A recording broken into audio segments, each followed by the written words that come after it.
3,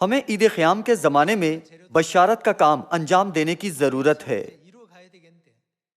تاہم کتاب مقدس بیان کرتی ہے کہ جن کے دلوں میں رغبت نہیں ہوتی وہ ہرگز اس کام میں شریک نہیں ہو سکتے۔ 6 لاکھ اسرائیلی مرد مصر سے نکلے تھے اور دودھ اور شہد بہنے والے ملک کنعان کو چل دیے تھے، تاہم ان میں سے سب اس کام میں جو انہیں سونپا گیا تھا شریک نہیں ہوئے تھے۔ مقدس کا سامان ان لوگوں کے وسیلے جمع کیا گیا تھا جن کے دلوں میں رغبت ہوئی اور خدا کے کلام کی فرما برداری کے لیے جن لوگوں کا جی چاہتا تھا۔ اہلیاب اور بزلیل جیسے لوگ اس کام میں بڑھ چڑھ کر شریک ہوئے۔ 3500 سال پہلے وقوع میں آنے والے اس کام کو کتاب مقدس میں تفصیلاً درج کیا گیا ہے۔ ان اندراجات سے خدا ہمیں سمجھاتے ہیں کہ کیوں ہمیں اس زمانے میں وقت اور بے وقت محنت سے منادی کرنی چاہیے۔ خدا نے یہ بھی کہا، بشارت کا کام انجام دو، اپنی خدمت کو پورا کرو۔ خوشخبری کی منادی کا کام وہ آخری تاکید ہے جو خدا نے ہمیں کی تھی۔ جب کوئی ہمیں اپنی مدد کے لیے پوچھے تو ہمیں نظر انداز یا انکار نہیں کرنا چاہیے، صحیح؟ تو پھر ہمیں بچائے جانے کے لیے خدا کی طرف سے دی گئی اس آخری تاکید کو بھی نظر انداز نہیں کرنا چاہیے۔ پہلا تسلنیکیوں باب 2 سے ایک اور آیت دیکھتے ہیں، باب 2 آیت 3 سے پڑھتے ہیں۔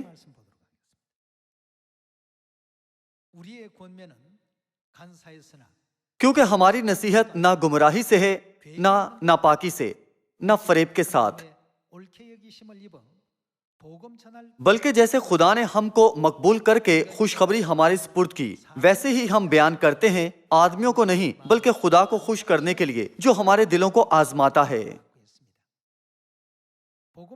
منادی کرنے کے لیے خدا نے ہمیں کتنی دور جانے کو کہا تھا؟ خدا نے تاکید کی تھی کہ سامریہ اور زمین کی انتہا تک سب لوگوں کو اس خوشخبری کی منادی کرو۔ خدا کی یہ تاکید کچھ ایسی نہیں ہے جو ہمارے لیے بہت بڑی ہو۔ جب ہم کوئی تاکید کرتے ہیں ہم کچھ غیر مناسب کرنے کو نہیں کہتے اور پھر اسے تاکید کہتے ہیں، چونکہ خدا نے ہمیں کہا کہ دنیا کے سب لوگوں کو اس خوشخبری کی منادی کرو۔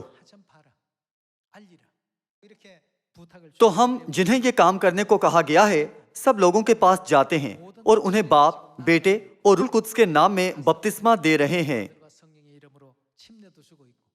ہم انہیں خدا کی مرضی سے آگاہ کر رہے ہیں تاکہ وہ نئے عہد کی ان سب سچائیوں کو مان کر ان کی فرما برداری کر سکیں جن کا خدا نے ہمیں حکم دیا ہے۔ ہمارے گرد ایسے لوگ ہو سکتے ہیں جنہیں اب بھی اس انجیل کی یعنی خوشخبری کو سننا ہو۔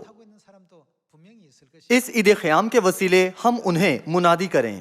اپنے دلوں میں کسی تبدیلی کے بغیر یا خدا کے کلام پر عمل کی رضامندی کے بغیر ہمیں عید خیام نہیں منانی چاہیے۔ اس کے برعکس اس عید خیام سے اور اس باقی سال میں اپنے سارے دل، جان اور عقل کو باکثرت پھل کاٹنے کے کام میں لگا کر اور زیادہ اچھے پھلوں کی آسمان کی طرف رہنمائی کر کے ہم خدا کو خوش کریں۔ اسی کے ساتھ میں آج کا وعظ ختم کرتا ہوں۔ میں امید کرتا ہوں کہ سیون کے سب خاندانی اراکین اس عید سے زیادہ برکات حاصل کریں گے۔ آپ کا بہت شکریہ۔